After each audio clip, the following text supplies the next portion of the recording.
Hello, and thank you for joining us for this edition of Central Georgia Focus, the Ask Mayor Miller June edition. As always, we sit down each month with Macon-Bibb County Mayor Lester Miller and ask questions on your behalf and on behalf of the Center for Collaborative Journalism. Welcome, Mr. Mayor. It's good to have you back again. Good to be here. Now, since our last Ask Mayor Miller, you presented your nearly $204 million budget to the County Commission, including that expected $5 million property tax rollback. And our first set of questions comes from our friends at the Macon Telegraph. Can you explain how the other local option sales tax has affected the millage rate? And are there any other rate or fee increases or changes in the budget? Well, the OLOS that people supported 80% to 20% on a referendum is making a substantial decrease in property taxes. So far, we've seen a $2 million decrease last year. We'll have a $5 million, probably $5 million plus this year. Right now, last Friday, the tax assessor sent out the new assessments for this year. So probably in today or tomorrow, you'll receive your tax assessment letting you know the millage rate reduction. So you'll get an additional $5 million reduction in your property tax. And then once the tax digest is complete somewhere around August, we'll look back at that again to see what kind of growth we had from last year to see if we would roll a millage rate back even more. So all taxpayers should receive on their property a pretty substantial reduction this year. And of course, next year we go to 100%, so we expect another reduction next year. So all in told, you're looking at somewhere between 40 and 50% reduction in millage rate in the last 4 years. Of course, property owners have 45 days to appeal those assessed values that your self doesn't have anything to do with. It's the tax assessors. So can you explain that process a little bit? And do you think, last year everybody took a hit because property values were so high. Do you have any feel for how those assessments are going this year?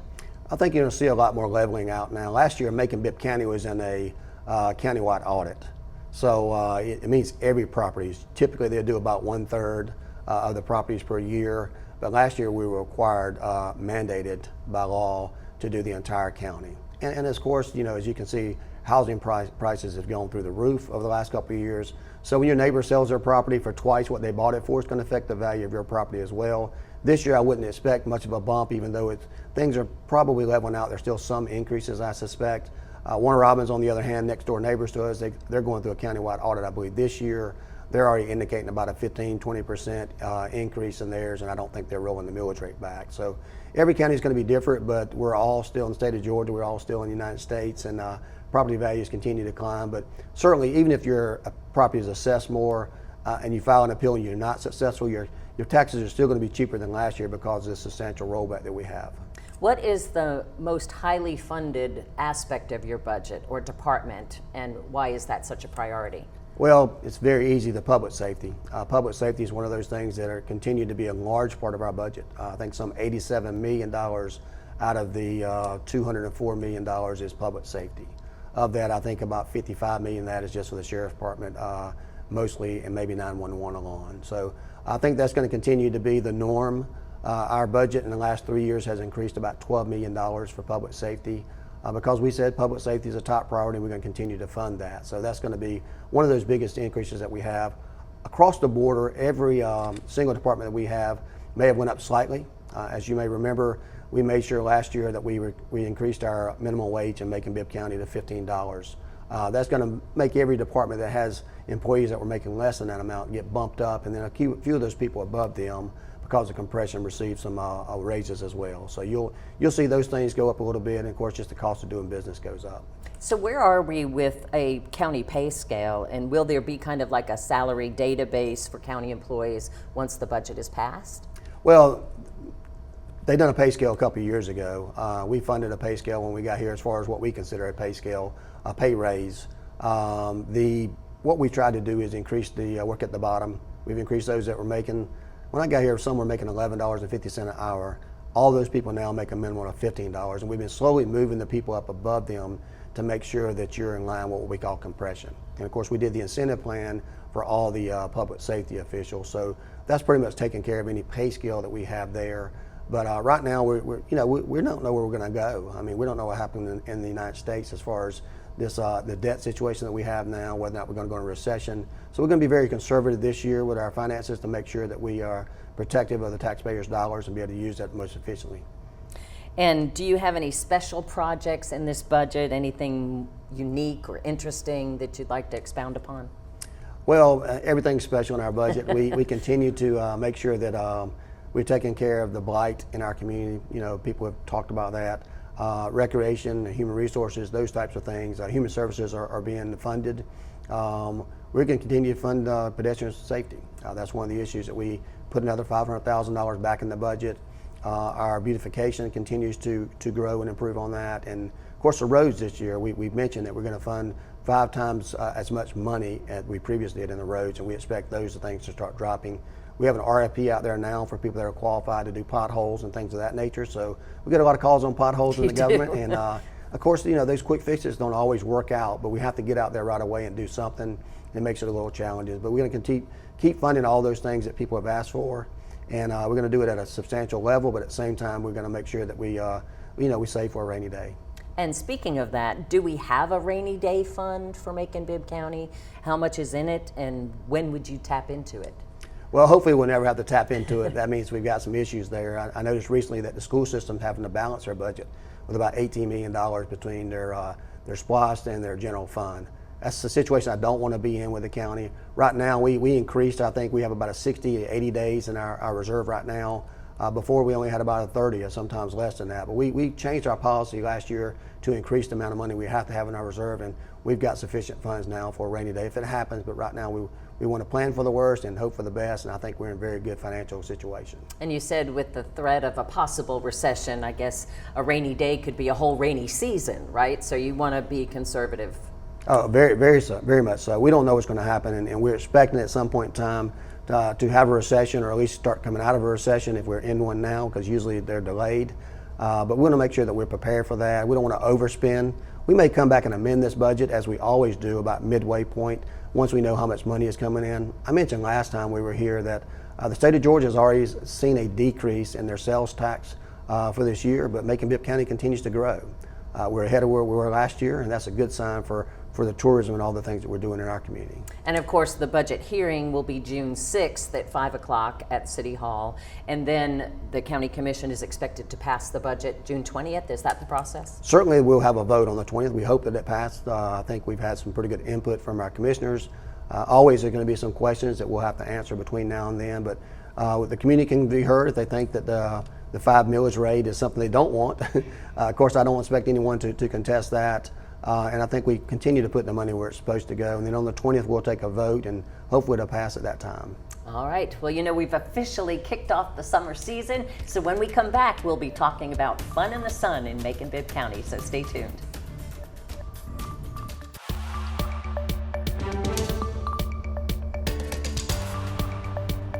Welcome back to Central Georgia Focus, the Ask Mayor Miller edition for June. Of course, we're into the summer season now, all kinds of fun in the sun, but we've also had another tragedy at the Amerson Water Park, and y'all have put some extra safety measures in place, but there's been another apparent drowning. So what more do you think can be done to keep people safe out there on the river? I really don't know. I think that we've done as much as we can do to make sure that people know what they're supposed to do. We required life jackets there. We've had life jackets available for anyone there for free to use while they're there at the park. What a lot of people don't understand is once they get in that water, we don't have any control over it. They can get in the water in Juliet and go completely downstream without any kind of interference with Macon-Bibb County. They can actually literally get in the water with a life jacket on, meet our standards, and throw the life jacket back on the bank, and there's nothing we can do about it. So all we can do is continue to educate folk, let them know, first of all, whether you can swim or not, you still need to have a life vest on. People that can swim at a good pace still die. They still drown. But unfortunately, those that don't swim, that get out there and think the flotation device alone is going to save them, is not going to be the case. So we're very saddened about anytime this incident happened. Any loss of life, especially involving something like drowning, is something that's not acceptable. But we can only do what we can do. We can educate people. People have to have accountability for themselves, unfortunately. And the easy thing to do is wear a life vest. I mean, it can save your life, and that's hence the name.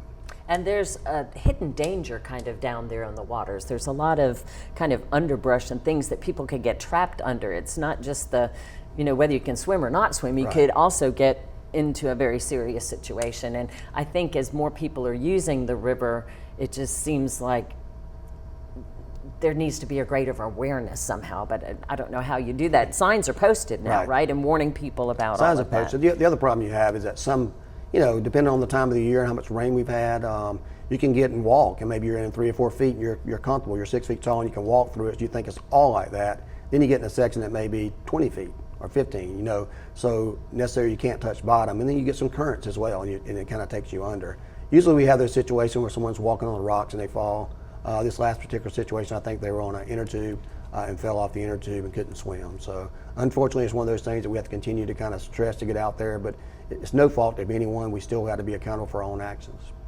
In recent years, y'all have struggled to have lifeguards in place, but recently the County Commission has contracted with a company, Aquatic Management Services, for $368,000 to hire and train and staff the lifeguards. So how are we with the county pools? I understand there's still issues with Bloomfield. Can you tell us about that?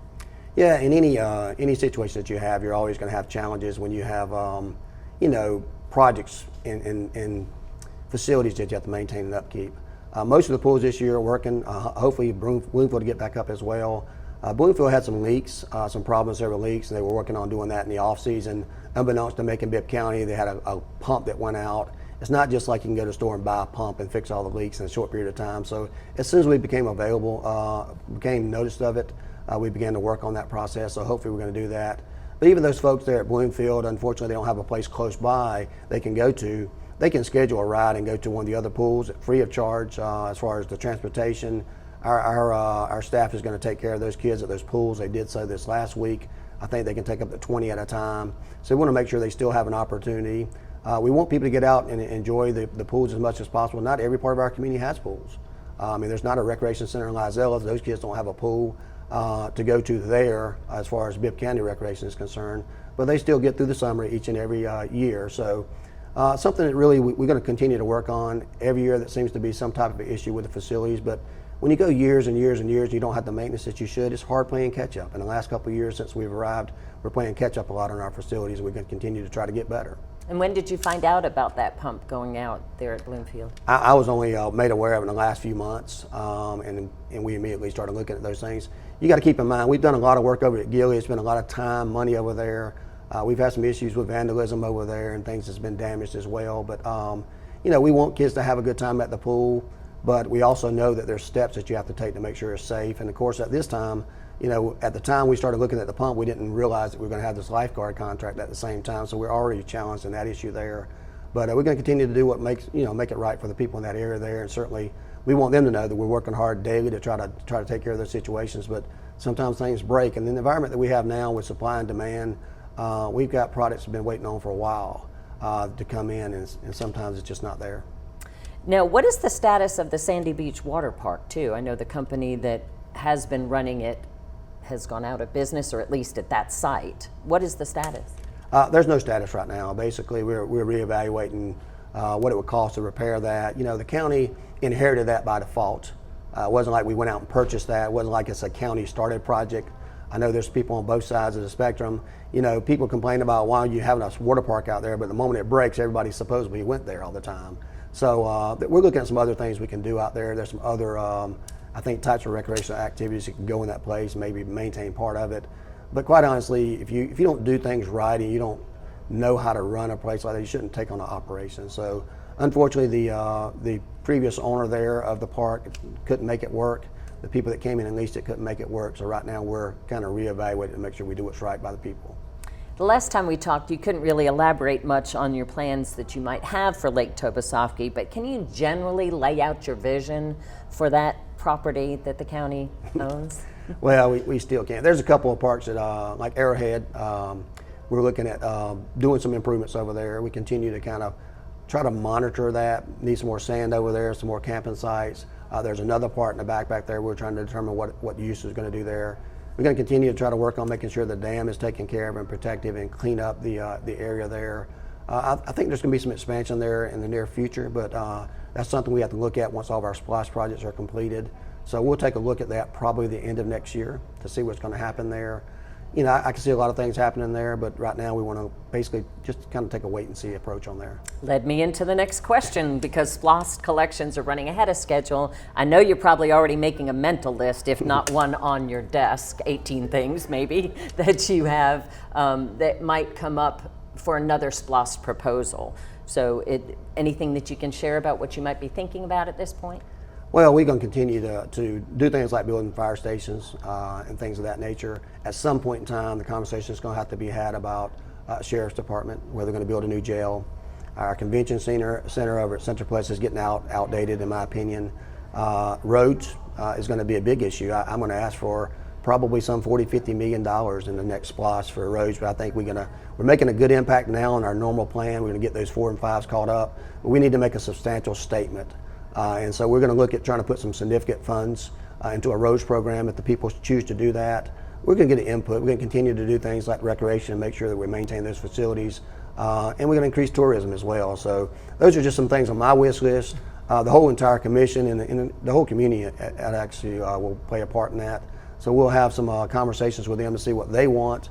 We are ahead of schedule. We do anticipate voting on a new SPLOST if we renew it in 2025. I see. All right, well, you're leading me into the next segment too, because when we come back, we're going to talk about roads and transportation issues, so stay tuned.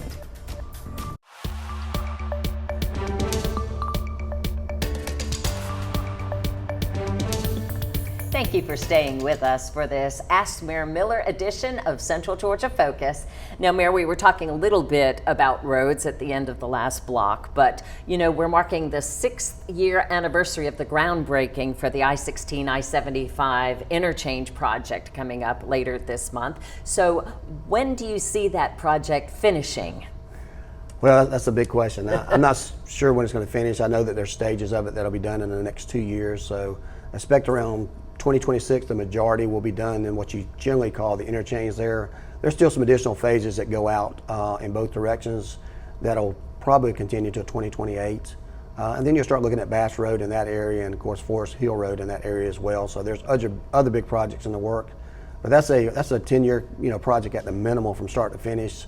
And of course you have challenges like rain and design changes and sometimes funding changes. So certainly everybody wants that out of the way. It's going to be great when it is completed, but you know, you go to Atlanta every day and you think that when are they ever going to finish it? They're just doing another project. So really you're never finished. It's always a constant fluid situation, but I think you're going to be very pleased with the finished project when it happens in a couple of years. Well, that was John Filler's question. And now moving on to Amy Maley. You mentioned Forest Hill. She wants to know, is Forest Hill one of the roads that are set to be paved? Well, Forest Hill is one of those tricky situations where a while back, it was decided that road was going to be widened. It does need to be paved, by the way, but it needs to be widened as well. And the state's been on again, off again with funding. Local commissioners really has shelved the project for a while. And recently, we tried to activate that project itself. We put our money aside. So it's something that needs to be widened. But if you remember back in the day, the reason they were widening that is because of the Macon Mall. Right. Everybody going from one place to the other. And then after the mall kind of died out a little bit, that project kind of sat on the shelf. And now people want to see it paved again. Do you go out there and spend several $1 million paving it just to tear it up and widen it the next year or two? That's kind of the thing that we're playing now. There's some rough spots in it I think need to be taken care of. But we've got Commissioner Valerie Wynn and Commissioner Mallory Jones and also Mayor Pro Tem Clark that's pushing that through the process. And they want to really see that widened done and repaved. So hopefully that's going to happen and we'll get the money put back in there for that project in the next year. And Bobby Bale wanted to know about potholes on Bay Street and 7th Street and overgrown weeds and bushes in the right-of-way. Amy Maley also had a concern about that on Ayers Road. So I know that there's a process in place for getting these different areas fixed. Can you explain that a little bit? Well, right now they can go to See Click Fix and put that information in there, and we'll get a ticket back to them, and we'll get it taken care of on a temporary basis. Potholes are going to be a problem. You can think about this. 0 property tax dollars have gone to paving before. People always say, I pay my property taxes, but yeah, your property taxes has not been to go to paving roads. A lot of people don't know that. It's been a few $100,000s of SPLOST dollars. The rest of it's been state funds that have gone to that, and it's been a very small amount put aside each year. That's why we're increasing the amount that we fund about 5 times, including some property tax dollars, so we can make a bigger impact. And of course, we hope the SPLOST is going to make a bigger impact on that as well. One thing we've got going on right now, I think for another couple of weeks, we have an RFP out there, or RFQ, so we can qualify those businesses in Macon-Bibb County and around us that can do a better job of doing potholes. We know we're limited with the skill that we have and the equipment that we have. And also, you have to get asphalt when it's ready. So we don't own an asphalt plant. So people say, why don't you go fix this and fix that? Well, sometimes we're at the mercy of the people we have to get the asphalt from. And then we have to go out there and do a quick repair that's not a really good repair that we have.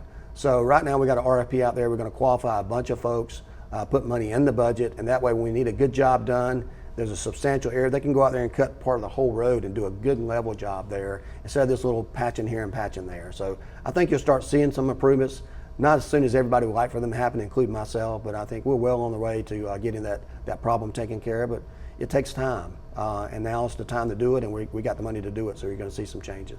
And related to the interstate project, Cindy Collins asked, could you do something about the red light there at North Avenue and Kroger, because the traffic getting onto I-16 kind of backs up and kind of covers coming out of Nottingham. She says that the traffic lights don't appear to be timed correctly. So how do y'all work with GDOT in a situation like that to make sure the traffic is flowing locally?